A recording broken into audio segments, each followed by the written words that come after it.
paz do Senhor, irmãos. Hoje estou aqui para falar aqui de uma passagem que os ateus, não, que apoiam o arrebatamento secreto não entendem. Interpretam de uma segundo a carne, não segundo o Espírito Santo de Deus. Eles falam que o arrebatamento pode acontecer a qualquer hora, sendo que isso já é desmentido. E uma das passagens está no livro de Mateus, os versículos 36 até o 44. Porém, daquele dia e hora ninguém sabe, nem os anjos dos céus, nem o Filho, mas somente meu Pai. E como foi nos dias de Noé, assim será também na vinda do Filho do Homem. Portanto, assim como nos dias anteriores ao dilúvio, comiam, bebiam, casavam-se e davam-se em casamento. Então, um dia em que Noé entrou na arca, e não perceberam até que veio um dilúvio e os levou. Todos assim será também a vinda do Filho do Homem. Então, estado dois no campo, um será levado, o outro será deixado. Estado dois moendo no moinho, será levada uma e deixada a outra. Vigiai, pois não sabeis a que hora que há de vir o vosso Senhor. Mas considere isso: se o pai de família soubesse que a vigília da noite havia de vir o ladrão, iria vigiar e não deixaria que fosse arrombada a sua casa. Por isso agora vocês estáis apercebidos, porque o Filho do Homem há de vir na hora que menos pensais. E percebe que eles utilizam versículos que Jesus fala que um será levado, um será deixado. E eles dizem que isso é o arrebatamento secreto. E quem será levado será na verdade os cristãos. E o que será deixado é os ímpios.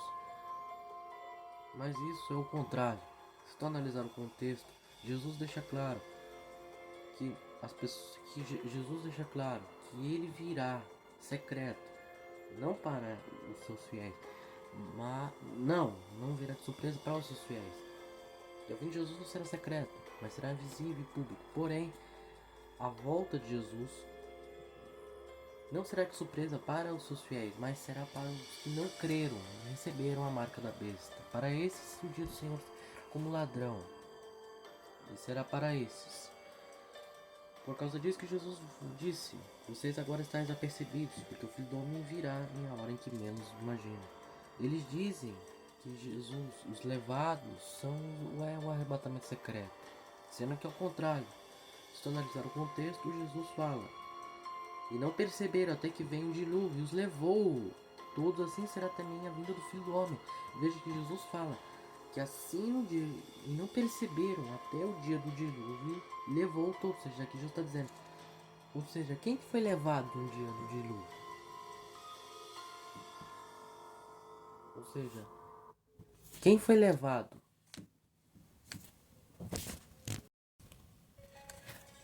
Devemos entender, né, que no dia do dilúvio, quem foi levado foram os ímpios.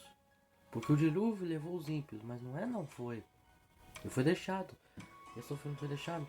Mas quem foi levado foram os ímpios. Ou seja, Jesus está dizendo que quem vai ser levado serão os ímpios. Assim será na vinda do Filho do Homem. Aqueles que não creram na mensagem, não se converteram e aceitaram a marca da besta, será esses. Que além que irão, aí Deus virá sobre eles e por causa disso serão levados.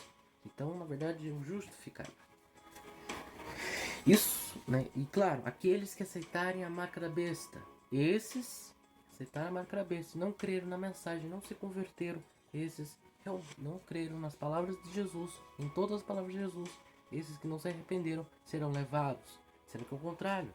Na verdade, o que será deixado aos cristãos?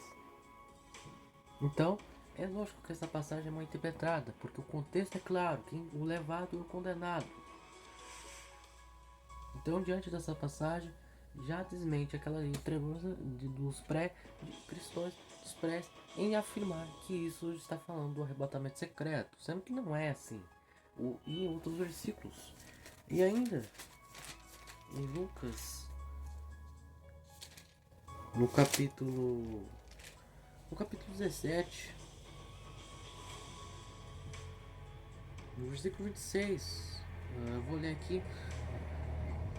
Versículo 28, Lucas 17, versículo 28.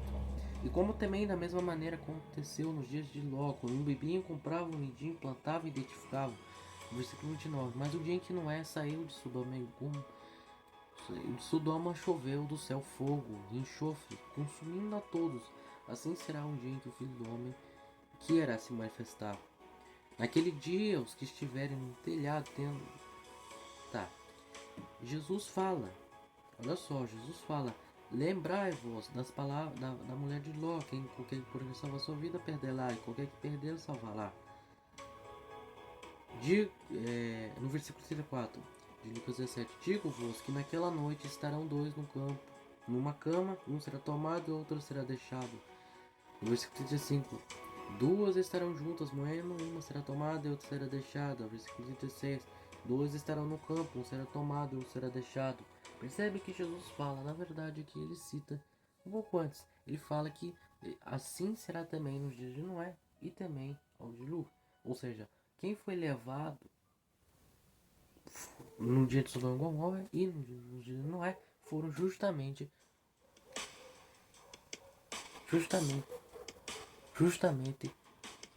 como posso dizer, foram justamente os ímpios, aqueles que não creram em Deus, não se arrependeram, serão esses. Aqueles que se arrependerem e não aceitarem a marca da besta serão salvos, mas esses que não se arrependerem dele e aceitar a marca da besta serão esses que serão levados. E aqui não está falando do arrebatamento secreto, e sim está falando aos dias da volta do Filho do Homem. Então o contexto é claro. O contexto é claro. E portanto, os pré-interpretam de uma forma errônea querer dizer que Jesus está falando do arrebatamento secreto, sendo que os ensinos de Jesus e de Paulo são claros, são pós e não pré. Ao dizer que que o arrebatamento e que Jesus pode voltar a qualquer hora é mentir, porque Jesus não vai voltar antes da grande tribulação. Ele vai voltar, mas será depois da manifestação do anticristo, depois do anticristo e não antes do anticristo. Não faria sentido. A própria Bíblia fala que é necessário que antes venha a apostasia e se manifeste o homem do erro, e por causa disso este homem é o homem do pecado, o anticristo. Por causa disso serão esses. Então, e tudo isso, a grande tribulação e a manifestação do anticristo irá realmente acontecer, mas será antes da volta de Jesus, e não o contrário, que Jesus vai voltar antes da manifestação do anticristo. Portanto, esses versículos são mal interpretados. A justificativa deles dizerem que uma das faltas de distorção é eles afirmarem que se Jesus voltasse depois da tribulação, todo mundo saberia, os crentes saberiam o dia da volta de Jesus, já que será 7 anos do reinado do anticristo na terra. Então todo mundo saberia quanto tempo falta para a volta de Jesus, do Senhor Jesus Cristo. Mas acontece é que isso é mais uma distorção. Jesus disse que ele ocultou o dia e a hora. E ele não falou o ano, mas nós sabemos que Jesus disse que ninguém sabe o dia nem a hora, nem os anjos do céu, nem o Filho, mas somente o Pai. Jesus falou do dia e a hora, e não do ano. O ano realmente foi ocultado, e não foi dito. Portanto, não será antes da grande tribulação, e muito menos antes do arrebatamento. Porém, a volta de Jesus e o arrebatamento ocorrerão no mesmo dia. Logo, essa distorção pré está mais que clara.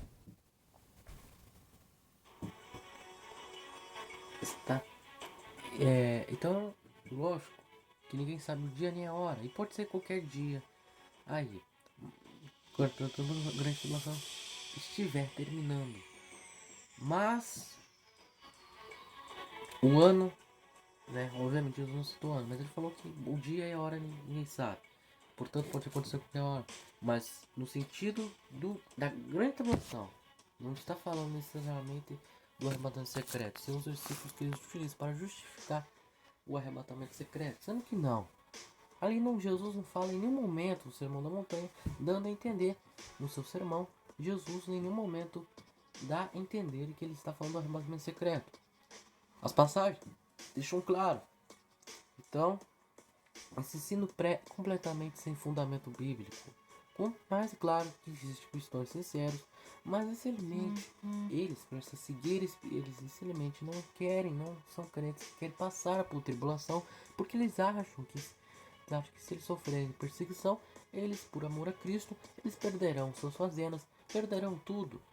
Então, sendo que é muito mais valioso seguir a Cristo do que seguir os homens, sinceramente, muitos preferem seguir homens, seguir pastores e líderes que não se dizem a verdade e que se titulam cristãos, mas na realidade eles negam a Deus, achando que Deus se limita em templo, dizendo que você só pode ser salvo dentro de um templo, sendo que é mentira, e dizer também que é obrigado o dízimo, sendo que o requisito para ser salvo é se você crê em Jesus Cristo, ser salvo e confessar, sofrer por ele, passar por Cristo. Isso fará você ser salvo e não aceitar o sistema do anticristo. Isso sim você será salvo. Ninguém é obrigado a dar dízimo. Dízimo abençoa, mas também não é uma coisa que nem todo mundo tem condição de dar dízimo. Portanto, o fato de você não querer dízimo não significa que você não seja uma pessoa que crê em Deus. Muitas pessoas não dão dízimo, mas creem em Deus e são abençoadas. E Deus pode se manifestar e abençoar de várias formas. Então é isso. Esse foi o vídeo. Deus abençoe vocês em nome de Jesus, do nosso Senhor Jesus Cristo. Falou.